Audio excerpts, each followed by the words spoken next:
welcome to my vlog.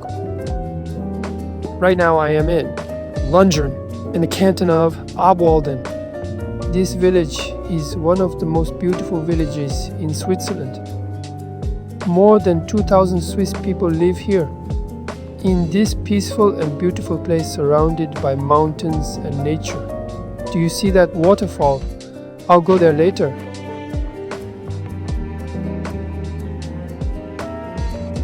And look at the crystal clear blue lake. What an amazing place. Have you ever been here? If not, you should definitely come and visit this beautiful village someday. This lake is called Lungerersee, and it is located about 688 meters above sea level. Above the village there is a beautiful church. It is called Pfarrkirche, Lungern. After a huge flood destroyed the old church in 1887, this beautiful church was rebuilt between 1891 and 1893. People here are very kind and helpful.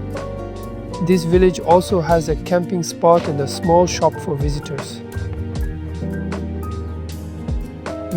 Now I'm going to end today's vlog. I'm going to enjoy my homemade lunch with this beautiful view. If you liked my video, don't forget to like, share and subscribe for more videos.